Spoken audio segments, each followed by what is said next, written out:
High বন্ধুরা, আশা করি সমস্ত বন্ধুরা অনেক অনেক ভালো আছেন। আমার নিউ ব্লগে সবাইকে স্বাগত। আমি শেয়ার করছি লোকনাথ পুজোর দিন কিভাবে দিন কাটালাম আর কি কি আইটেম বাবার জন্য বানালাম, কিভাবে পুজো করলাম সেইটাই শেয়ার করছি। তবে একটু দেরি হলো, তবে গ্যালারিতে আছি যখন শেয়ার করতে অসুবিধা কোথায়। বাবার জন্য ভোগ বানাবো, তাই সমস্ত আনাজ কেটে ধোয়াধুয়ি করলাম। তারপরে বাবার জন্য ধুতি এনেছি, সাদা ধুতি। সমস্ত কিছু নিজে হাতে গুছিয়ে রেডি করে নিচ্ছি। বাবার জন্য এবছর একটা সোনার টিপ বানিয়েছি। রূপোর টিপ দিয়েছিলাম, মুছতে গিয়ে হারিয়ে গেছে, তাই সোনার টিপটা আমার খুব পছন্দ হয়েছিল, দোকানে গিয়ে বাবার জন্য কিনে এনেছি। বাবার দয়ায় সবার মঙ্গল হোক। আর সত্যি কথা বলতে জয় বাবা লোকনাথ সবারই উপকার করে যদি বাবাকে একটু ডাকা যায়। আমার সংসার বাবার আশীর্বাদে সত্যিই খুব ভালোভাবে চলছে। চেনটা কিন্তু সোনার নয়, আর মুকুটটাও সোনার নয়, সব রূপোর গিলটি করা। তবে বাবাকে কিন্তু খুব সুন্দর লাগছে। বরমশাই তারপরে মালা পরিয়ে সাজিয়ে দিচ্ছে। বাড়িতে কিন্তু অনেক পুজো থাকলে কাজ থাকে, তাই তো দেরি হলো এডিট করতে। তবে সমস্ত বন্ধুরা ভিডিওটা দেখবেন, ভালো লাগবে।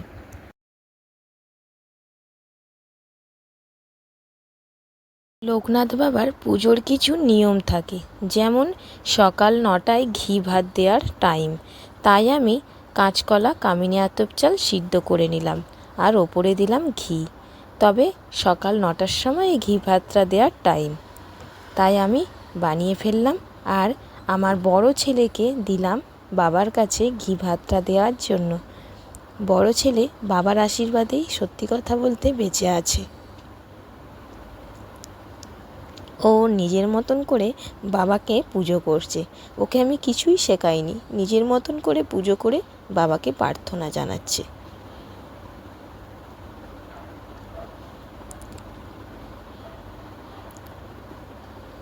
আমার বড় ছেলে সত্যি কথা বলতে বলেছিল জন্মের সময়ই বাঁচবে না, কিন্তু বাবা ফিরিয়ে নিয়ে এসেছে।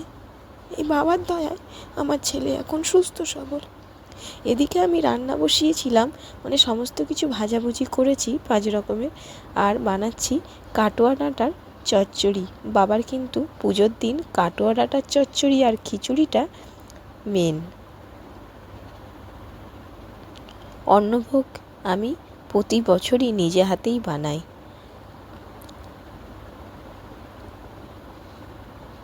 অনেক কিছু ভাজাভুজি করেছি, আর কড়াতে ছিল তেল, সেই তেলের মধ্যেই ফোড়ন দিয়ে একবারে কাটোয়া ডাঁটার চচ্চড়িটাও বসিয়ে দিচ্ছি। তারপরে খিচুড়ি বানাবো, তারপরে পায়েস বানাবো। তবে এবছর ঠাকুরের মতনই ভোগ বানানো হচ্ছে।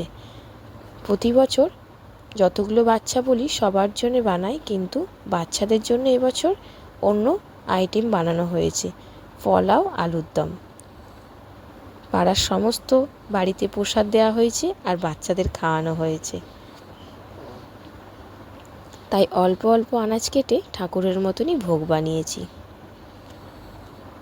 কাটোয়া ডাঁটার চচ্চড়িতে কুমড়ো, ঝিঙে, আলু এটা হচ্ছে মাস্ট, আর বেগুন।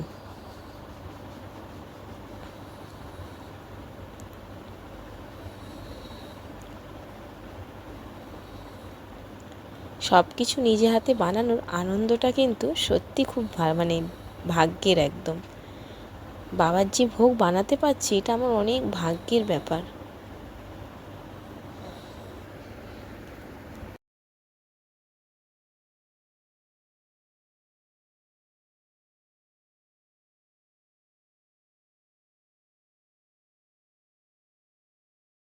বাবার জন্য সমস্ত ভোগ আমার রান্না করা হয়ে গেছে। তারপরে বরমশাই গ্যাসের সামনে বসেছে, পোলাও আলুর দম বানাবে। আলুর দমের মশলাটা তৈরি করে নিচ্ছে। পুনর্ভবতু তৎসর্বং তৎপ্রসাদো মহেশ্বর। ওম নমঃ।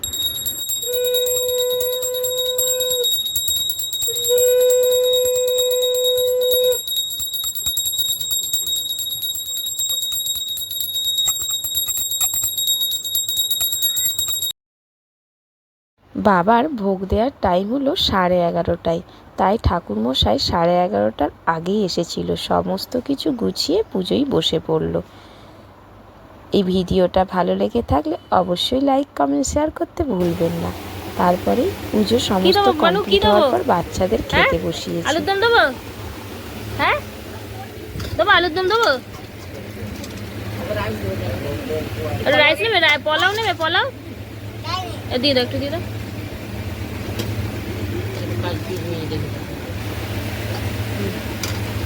গণেশ কাই দেবো?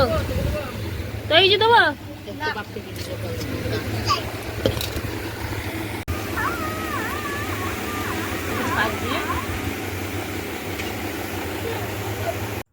তারপরে সন্ধেবেলা বাবাকে ভোগ দেবো লুচি সুজির হালুয়া, তাই বানাতে বসে পড়লাম। পরের ছোট্ট একটা মিনি ব্লগে আপনারা দেখতে পাবেন যে বাবাকে আমি সন্ধেবেলা কিভাবে ভোগ দিচ্ছি। পরের ব্লগে দেখা হবে। বাই।